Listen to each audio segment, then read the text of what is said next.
রোমই হল ইউরোপের তৃতীয় দর্শনীয় শহর। রোমে নানা জায়গায় বড় বড় এবং সুন্দর সুন্দর ফোয়ারা দেখতে পাওয়া যায়। ফোয়ারাগুলি পাথরের মূর্তি দিয়ে সাজানো থাকে। লোকে এখানে পয়সা ফেলে এই বিশ্বাসে যে আবার রোমে বেড়াতে আসতে হবে। প্রতি বছর এখানে 70 থেকে 1 কোটি দর্শক বেড়াতে আসেন। রোমে এসে আমরা প্রথমেই চলে যাব ভ্যাটিকান সিটির উদ্দেশ্যে। আয়তন এবং জনসংখ্যা বিচারে এই ভ্যাটিকান সিটি হল পৃথিবীর ক্ষুদ্রতম দেশ। আয়তন মাত্র 110 একর এবং জনসংখ্যা 842 জন। এই ভ্যাটিকান সিটি রোমের মধ্যেই অবস্থিত। প্রবেশ করেছি ভ্যাটিকান মিউজিয়ামের মধ্যে। গাইডেড ট্যুর এবং রথের মেলার মতো ভিড়। 2013 সালের গণনা অনুযায়ী 55 লাখ লোক এই মিউজিয়াম দেখতে এসেছিলেন। পৃথিবীতে সবথেকে বেশি লোক মিউজিয়াম দেখতে আসেন এই হিসাবে এই মিউজিয়ামের স্থান 5ম। ভ্যাটিকান সিটির বাউন্ডারির মধ্যেই এই ভ্যাটিকান মিউজিয়ামগুলির অবস্থান। বেশ কিছু পৃথিবী বিখ্যাত রেনেসাঁ আর্ট এখানে স্থান পেয়েছে। 16শো শতাব্দীতে পোপ জুলিয়াস II এই মিউজিয়ামগুলি উদ্ভাবন করেছিলেন।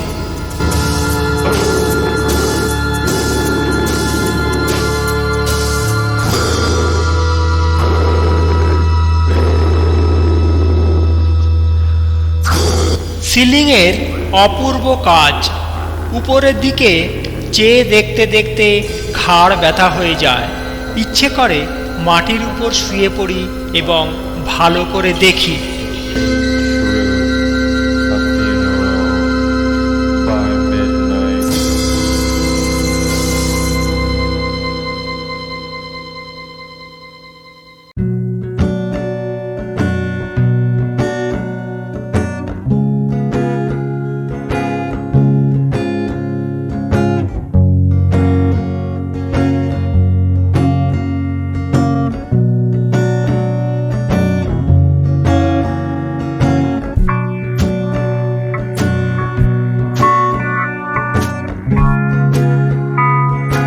এই ভ্যাটিকান সিটির মধ্যে 3টি প্রধান কালচারাল সাইট আছে: Saint Peter's Basilica, Sistine Chapel এবং এই ভ্যাটিকান মিউজিয়াম। সিস্টাইন চ্যাপেলের বিখ্যাত সিলিংয়ের রূপকার ছিলেন মাইকেল অ্যাঞ্জেলো। দেওয়াল জুড়ে দেখা যায় বিভিন্ন ছবি। মাইকেল অ্যাঞ্জেলো ছিলেন এক ইটালিয়ান মহামানব। তিনি একদিকে যেমন ছিলেন বিখ্যাত স্কাল্পচার, পেন্টার ও কবি, অন্যদিকে তেমনি ছিলেন প্রসিদ্ধ আর্কিটেক্ট এবং ইঞ্জিনিয়ার। পৃথিবীর সর্বকালের সেরা স্কাল্পচার এবং পেন্টারদের মধ্যে তিনি ছিলেন অন্যতম। ওয়েস্টার্ন আর্টের ফ্রেস্কো কাজেও তিনি ছিলেন সমান পারদর্শী। মাইকেল অ্যাঞ্জেলো যেমন ভাস্কর্যে সবচেয়ে পারদর্শী ছিলেন, তেমনি র্যাফেল ছিলেন ছবি আঁকায়।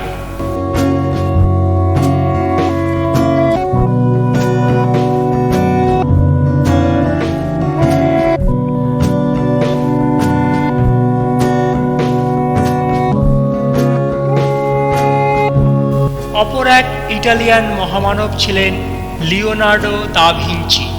তিনি একদিকে যেমন ছিলেন স্কাল্পচার, আর্টিস্ট, আর্কিটেক্ট, অন্যদিকে তেমনি ছিলেন musician, mathematician, engineer, inventor, anatomist, geologist, writer এবং আরও কত কি। তাকে বলা হতো রেনেসাঁ ম্যান। মোনালিসা পেন্টিং হলো তার অনবদ্য কীর্তি।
2006 সালের অক্টোবর মাসে এই মিউজিয়ামের 500 বছর পূর্তি উৎসব পালন করা হয়।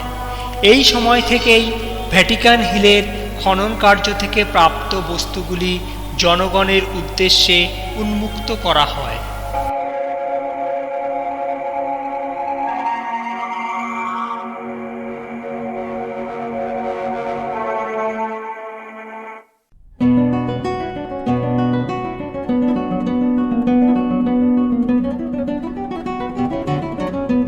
প্রবেশ করলাম সেন্ট পিটার্স ব্যাসিলিকাতে।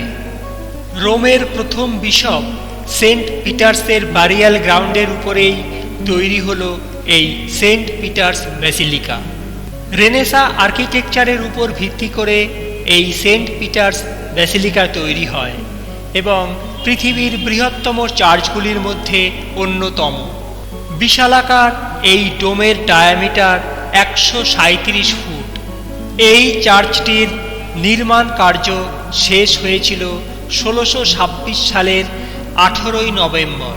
চার্চটি লম্বায় 730 ফুট, চওড়াতে 500 ফুট এবং উচ্চতা 452 ফুট। এই গির্জার উপরে, ভিতরে এবং বাইরে অগণিত পাথরের ভাস্কর্য মূর্তি। এই সেন্ট পিটার্স চার্চের সামনে বিশেষ দিনে ধর্মগুরু পোপ সাধারণকে দেখা দেন। এই চার্চটি তৈরি করতে যারা সাহায্য করেছিলেন তাদের মধ্যে ডোনাটো, বারমান্টে, মাইকেল অ্যাঞ্জেলো, জায়ান লরেঞ্জো বার্মিনির নাম উল্লেখযোগ্য।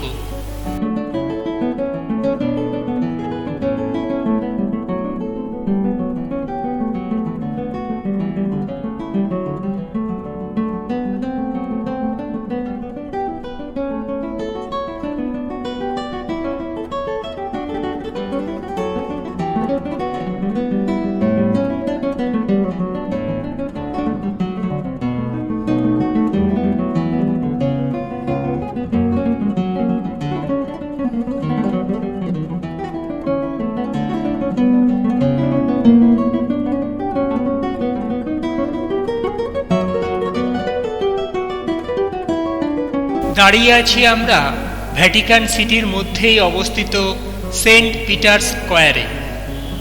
রোমের বিশপ অর্থাৎ পোপের দ্বারা এই ভ্যাটিকান সিটি পরিচালিত হয়। এই দেশের আয় হয় প্রধানত পোস্টেজ স্ট্যাম্প, ট্যুরিস্ট মেমেন্টো, মিউজিয়ামের অ্যাডমিশন ফি এবং পাবলিকেশন বিক্রি করে। এই ভ্যাটিকান সিটির একটি রেস্টুরেন্টেই আমরা লাঞ্চ উপভোগ করলাম। ট্যুরিস্ট বাসে করে আবার বেরিয়ে পড়া।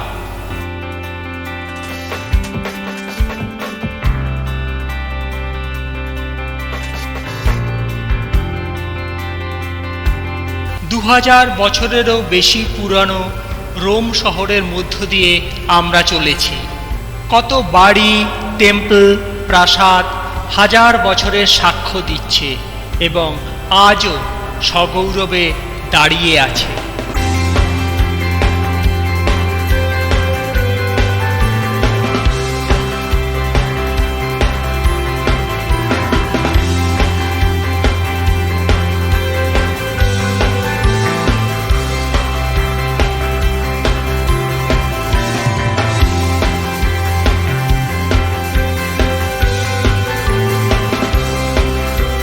প্রবেশ করলাম প্যালাটাইন হিলসে। এখানেও আমাদের গাইডের ট্যুর।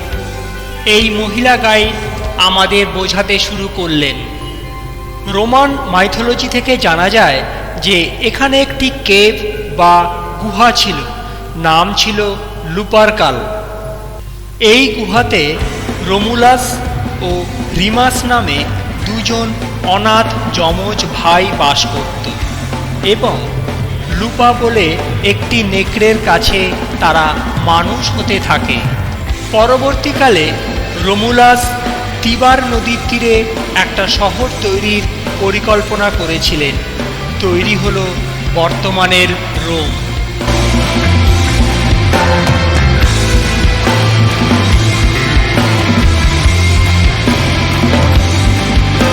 রোমের 7টি হিলের সেন্টার মোস্ট হিলই হল এই প্যালাটাইন হিল, রোম শহরের অন্যতম প্রাচীন অংশ। বর্তমানের খনন কার্য থেকে জানা যায় রোম এই প্যালাটাইন থেকেই তৈরি হয়েছিল এবং খ্রিস্টপূর্ব 1000 বছর আগেও এখানে মানুষের বসবাস ছিল। খ্রিস্টপূর্ব 27 বছর থেকে 476 সাল পর্যন্ত বিভিন্ন রাজা এখানে রাজত্ব করে গিয়েছিলেন। সম্রাট অগাস্টাস, টিবেরিয়াস, ডোমিটিয়ানের রাজপ্রাসাদের ধ্বংসস্তূপ এখানে বর্তমান।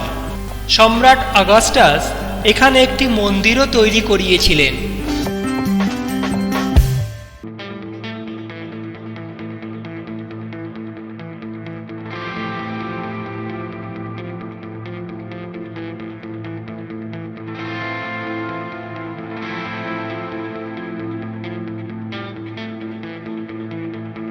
অনুমান করা হয় প্যালাটিয়ান হাউসেই রোমের প্রথম সম্রাট অগাস্টাসের জন্ম হয়েছিল।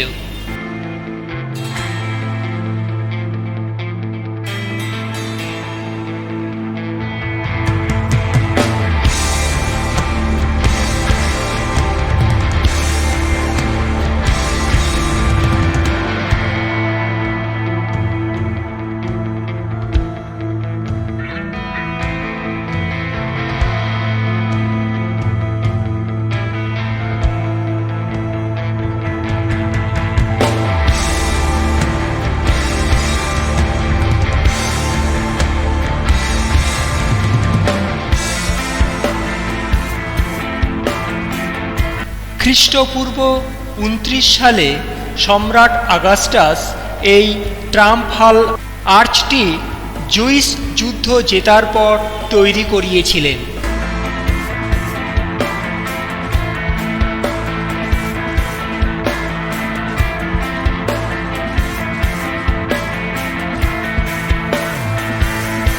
পৌঁছে গেলাম টেম্পল অফ অ্যান্টোনিনাস অ্যান্ড ফস্টিনাতে।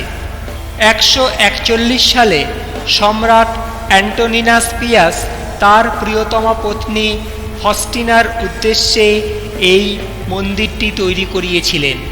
700 শতকের পর এই মন্দিরটি একটি চার্চে রূপান্তরিত হয়।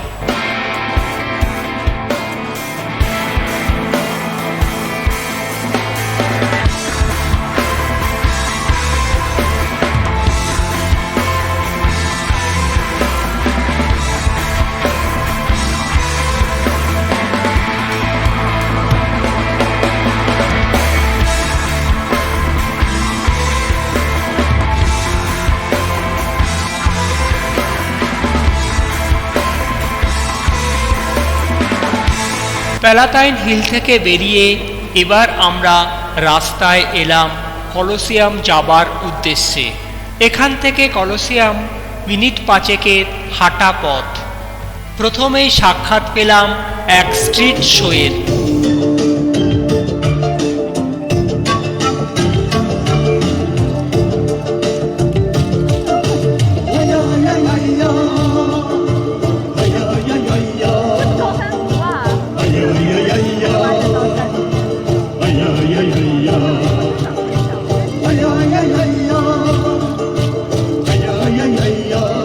চোখে পড়ল এক ভারতীয় যোগী শূন্যে বসে আছে। রাস্তায় দেখা যায় বিভিন্ন ধরনের মজাদার দৃশ্য।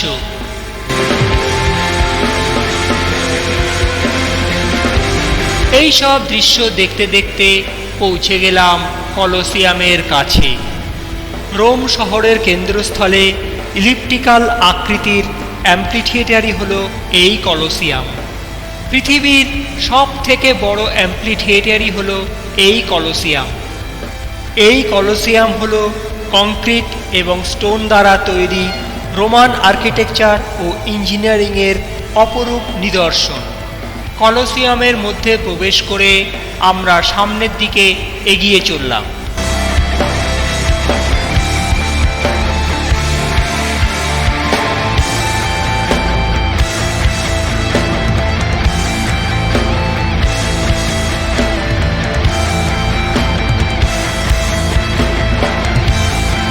ভাবতেই অবাক লাগে 70 সালে সম্রাট ভেসপাসিয়ানের আমলে এই কলোসিয়াম তৈরি শুরু হয় এবং নির্মাণ কার্য শেষ হয়েছিল 80 সালে। এই কলোসিয়ামে 50,000 থেকে 80,000 দর্শক আসন ছিল। বিভিন্ন ধরনের গ্ল্যাডিয়েটোরিয়াল কন্টেস্ট যেমন মক্সি ব্যাটেল, অ্যানিম্যাল হান্টস এখানে প্রদর্শিত হতো। প্রথম যারা খ্রিস্টান হয়েছিলেন তাদের উপর রোমান সম্রাটদের এত রাগ ছিল যে তাদের কলোসিয়ামে রক্ষিত সিংহের সামনে ছেড়ে দেওয়া হতো। অনেকে এমনিভাবে প্রাণ দিয়েছেন। আরেকটি স্পোর্টস ছিল অপরাধীদের মধ্যে দুজনের আমরণ যুদ্ধ বাঁধিয়ে দেওয়া। পরবর্তীকালে এটি হাউজিং, ওয়ার্কশপ, ধর্মীয় বাসগৃহ রূপে ব্যবহৃত হয়েছিল।